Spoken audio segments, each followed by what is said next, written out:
Buenos días, buenas tardes, buenas noches, donde quiera que estén desde la plataforma de la cual nos escuchen. Diana Veloz con ustedes, de igual manera acompañada como siempre de Pineda López. Pineda, bienvenido nuevamente. Saludos para todos y para todas, porque si uno no menciona a las mujeres, lo crucifican en el país. Estás al lado de una, cuidado contigo. Y en ese mismo orden te voy a dar el privilegio de presentar a este invitado con letras mayúsculas, negritas, subrayado, todo. Por favor, preséntanos al invitado del día de hoy. Yo creo que él no necesita presentación. Félix Damián Olivares es un veterano de 1000 batallas en las lides jurídicas, judiciales, un abogado de un dilatado y exitoso ejercicio profesional. ¿Activo todavía? Sí, que él me habló fuera de cámara, yo pensé que tenía 30, 35 años, 40 años. O sea, no calculemos edad, que se las sabe todas y una más.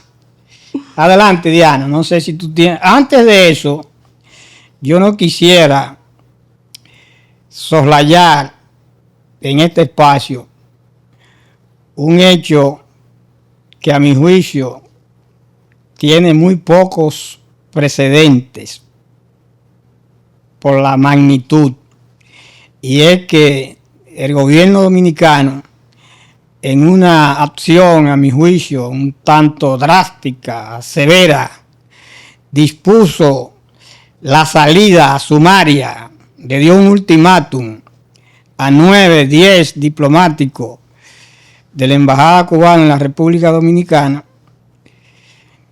Y no es que por razones de soberanía el país no tenga derecho a decidir quiénes le conviene tenerlo en su territorio, pero es que la declaración de la Cancillería, del Ministerio de Relaciones Exteriores, fue muy escueta, no dio razones, explicaciones, causas por las cuales se tomó esa decisión. Inmediatamente, como era de esperarse, el gobierno cubano rechazó y protestó de manera enérgica por esa decisión y la vinculó a supuestas o presuntas presiones de los Estados Unidos para continuar el ahogamiento, el bloqueo contra el régimen cubano, que dicho sea de paso, uno lo sabe,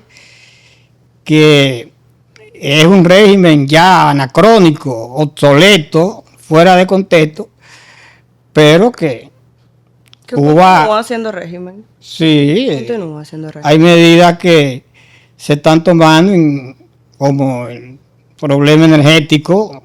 Cuba no tiene luz. A propósito, esta decisión se ha tomado, coincide de manera extraña con el aniversario del nacimiento del comandante de la Revolución Cubana, Fidel Castro Ruz, que fue celebrado, conmemorado en la Universidad Autónoma de Santo Domingo. Así que yo hago este comentario porque si no lo hiciera, el público con razón interpretaría que nosotros estamos callando una situación sumamente delicada. Y bueno, luego de esa efusiva entrada, y yo quiero con el invitado ir en esa misma línea. Doctor, ¿qué usted opina la situación que está viviendo ahora mismo Cuba y la embajada y demás desde su punto de vista legal? Yo sé que quizás no es su tema, pero creo que puede darnos una noción de... Vamos a ver. De lo que nos ha hablado.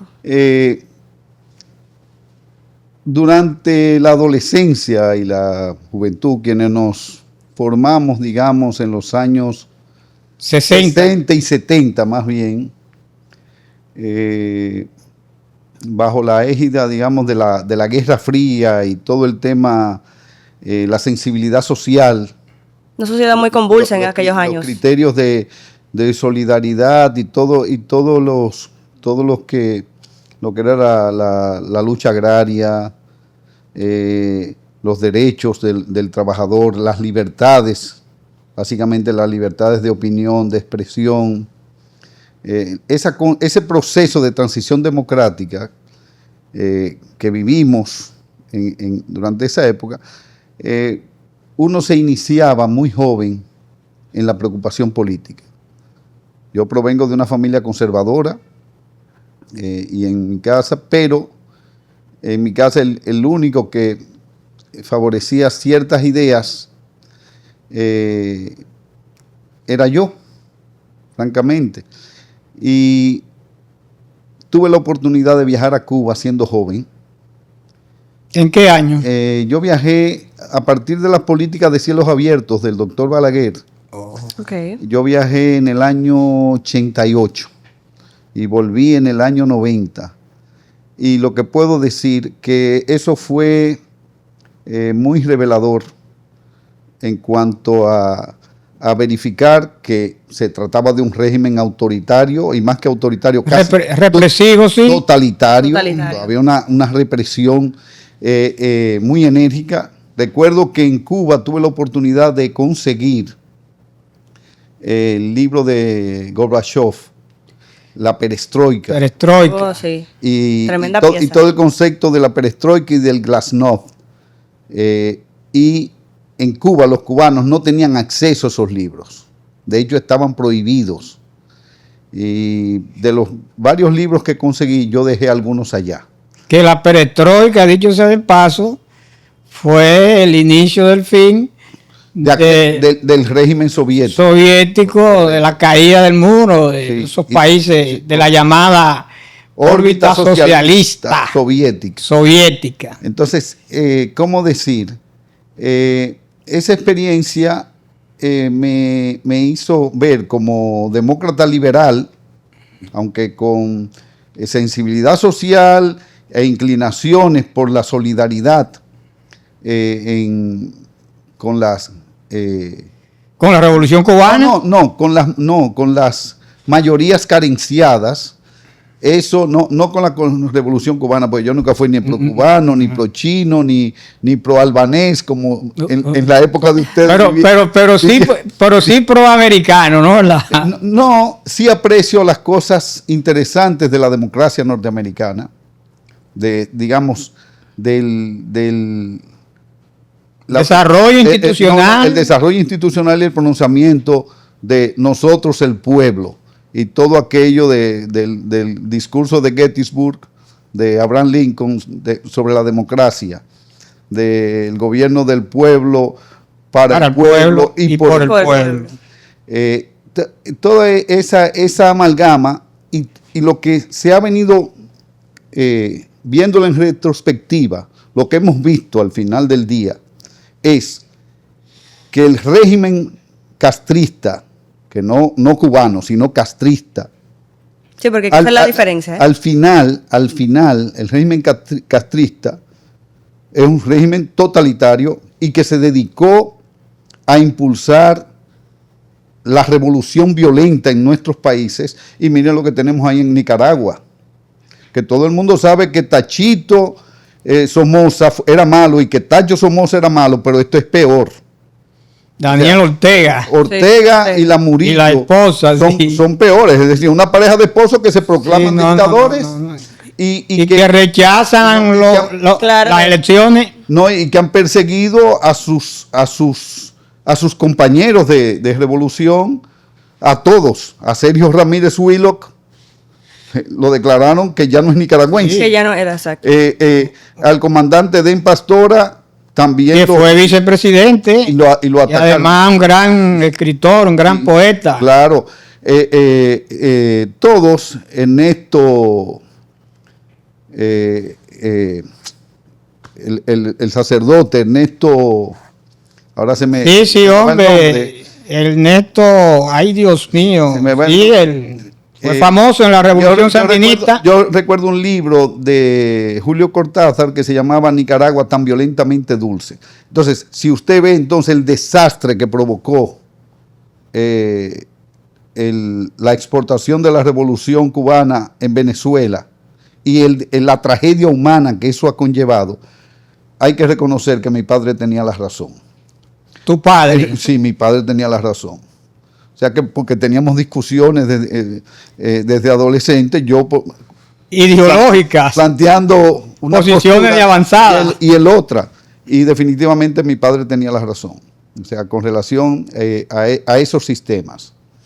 Pero en y a esa Uruguay ideología. ocurrió lo diferente. Mojica ha sido Mujica, pero un eso paradigma. sí, pero Mujica, otro estilo, pero Mujica otra- no es otra corriente. No fue la Revolución Cubana. Mujica es totalmente diferente. Es otra cosa. Fue guerrillero Sí, de pero los eso es Tupamaros. pero eso es otra cosa.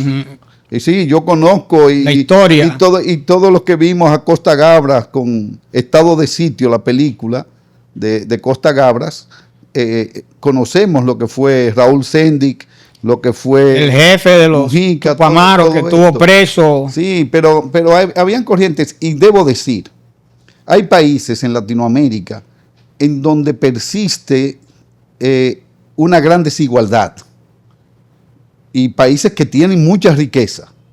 Y entonces la cuestión social se mantiene latente y hay que luchar porque esas condiciones de exclusión, de carencias se transformen, pero no de la manera violenta como han pretendido algunos. Pero en conclusión, ¿qué usted... Y sobre el tema de la decisión de la Cancillería? Yo entiendo que el gobierno dominicano tiene que tener razones muy poderosas. Pero no la explicaron.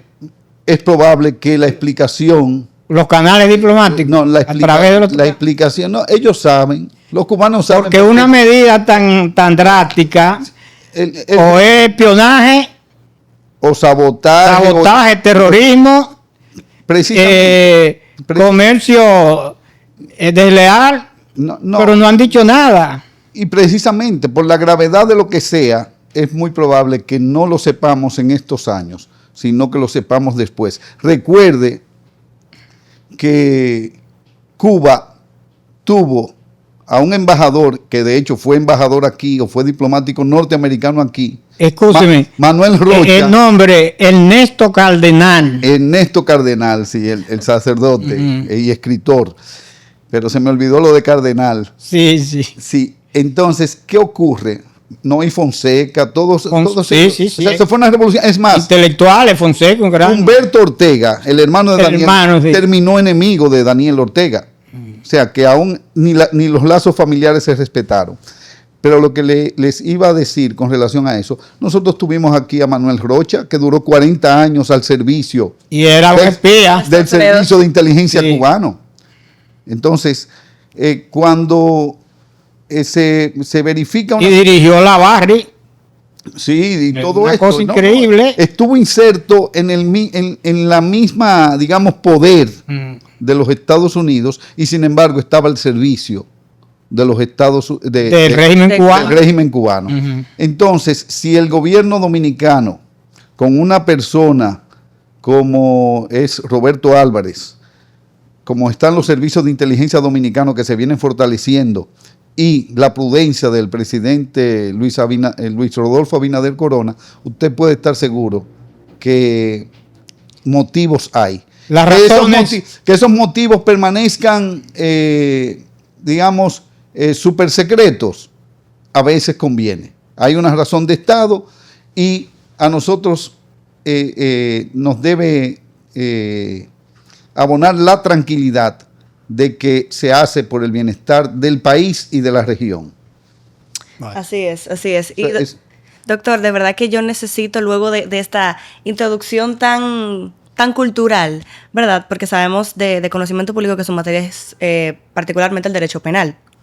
Yo quiero saber, instituyendo la ley 74-25, que es la que instituye nuestro nuevo Código Penal, que ha sido, yo creo que más que polémica, ha sido mediática. Se ha hablado muchísimo de que hubo presión, se ha hablado muchísimo de que esta ley pues se va a cambiar, se va a modificar, entró en vigencia en un plazo que no debía. Había una Pero ya la confusión. modificaron. Sí, había una confusión, pero se entiende que se va a modificar nuevamente, que se puede modificar nuevamente. Hay ciertos sectores que están presionando por la inclusión de una u otra cosa.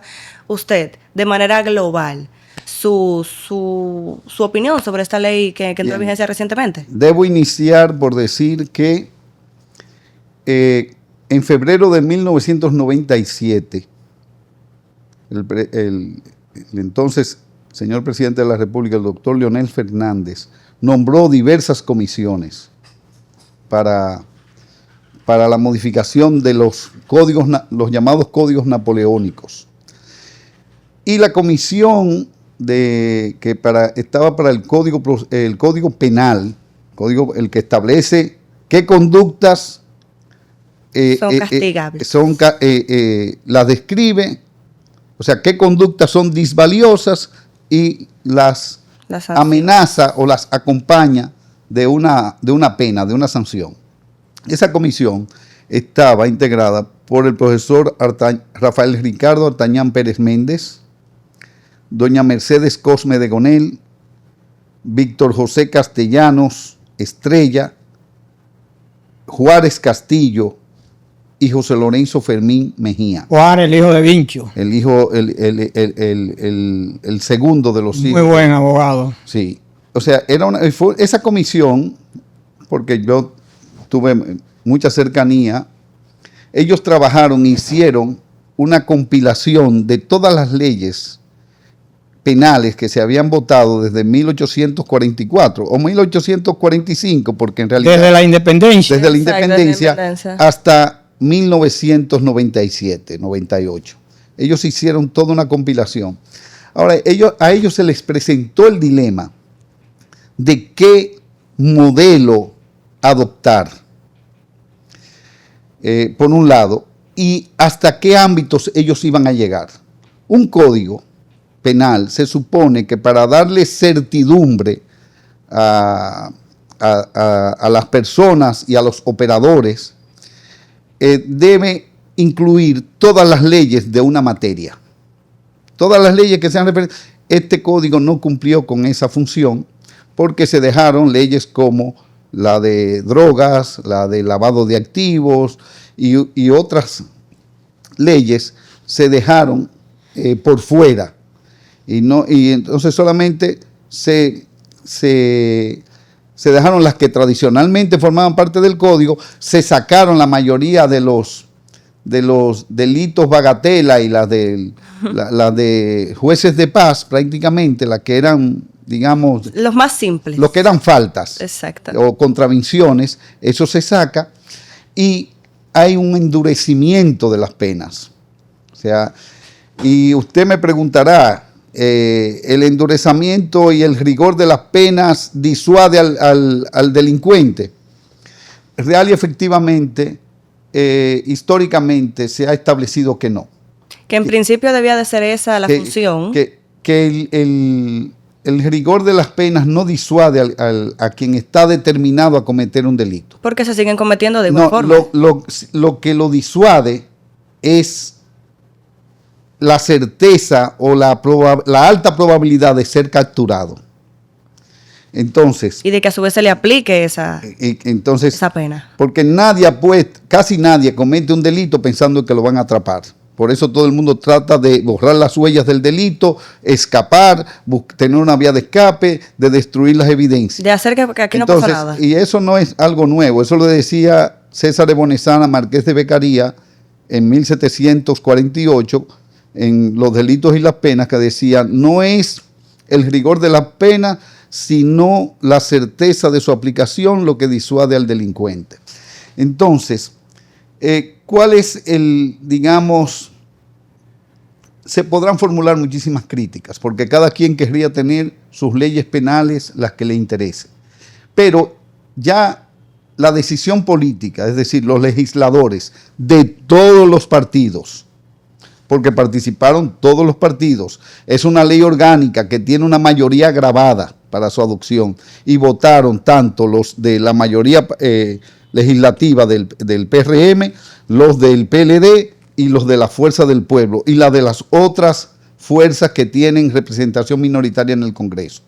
Es decir, que ya hay una decisión política, tiene un aval técnico que tal vez yo hubiese preferido otros términos y en algunas, en algunos tipos penales, otros enfoques, pero yo no soy el que toma la decisión. Quien toma las decisiones ya han decidido. Entonces, lo que hay es que procurar que la aplicación de esas disposiciones sean consecuentes. Decía un autor español de fines del siglo XIX y principios del siglo XX, decía, don Gumersindo de Azcárate, decía, a leyes buenas y jueces malos son preferibles jueces buenos y leyes malas. No estoy diciendo que se trate de leyes malas, pero... Repita eso, doctor. A leyes buenas y jueces malos son preferibles leyes malas y jueces buenos. Entonces, lo que tenemos que tener es que los operadores estén inspirados en los principios rectores del mismo código, en los principios de la mansedumbre, en los principios de la rectitud en la aplicación de la ley, y que no la apliquen, como diría alguien a quien usted seguro combatió en su momento, sin injusticias ni privilegios. Lo combatí durante los 12 años. Me imaginé, por eso es para provocarle. Entonces, en ese aspecto, yo creo que es una pieza interesante, es una caja de herramientas con la que hay que trabajar y tratar de hacerlo bien. Una cosa, las leyes penales no están hechas para las personas, están hechas para los operadores. Las personas de justicia. De a pies, las personas comunes y corrientes, llámese un empresario, llámese un político, lo que tienen que conocer es la norma, y me explico, no la disposición.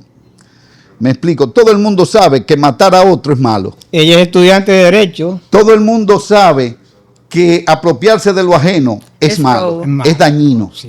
Entonces, nadie tiene que saberse la letra chiquita de la ley. Usted sabe lo que es correcto, lo que no es correcto. Efectivamente. Desde los 7 años ya las personas tienen lo que se llama la función moral, de discernir entre lo bueno y lo malo, de qué es correcto y qué yo debo ocultar. Entonces se va desarrollando biopsicosocial la persona, y en ese sentido yo creo que es un instrumento con el que se va a trabajar. No está escrito en piedra, sino que podrá sufrir las modificaciones que se tengan que hacer, y la sociedad va a ir, digamos, adecuando. O sea, no está escrito en piedra como los 10 mandamientos. Como los 10 mandamientos, es decir, no tiene que durar 3.000 años, en 5 años, en 4 años, cuando cambien, cuando se vea los efectos y hay una comisión de juristas que designó al presidente, correcto. Milton Ray, Julio César Castaño Espallá, sí, Jorge Prat, que se encargaría de... Muy diversa y gente con amplios conocimientos. Correcto. Con conocimiento y manejo. Sí. Doctor, ya por falta de tiempo, lamentablemente tendremos que despedirlo, pero créame que queda abierta una invitación para futuros programas, porque yo tengo que seguir hablando de esto. Yo como estudiante de Derecho particularmente, me encanta nutrirme de lo que son juristas como usted. Mi consejo es que estudien teoría del delito. Teoría del delito. Quien mejor lo explica es, para mi gusto y para la formación, es Eugenio Raúl Zaffaroni, en su Manual de Derecho Penal de 1977, la edición mexicana de EDIAR, es donde mejor queda explicado todos los instrumentos para usted determinar cuándo una conducta es delito o cuándo no es delito.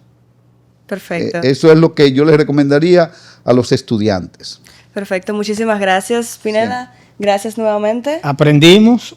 Pero claro que sí. Cosas nuevas. Yo cogí una clase hoy. Este veterano yo cogí una clase del derecho, sí. No, pero yo también me nutrí. Claro que sí, claro que sí. Hasta con sus citas. Definitivamente. Con sus frases. Pineda, muchísimas gracias, doctor. Gracias por atender a nuestro llamado.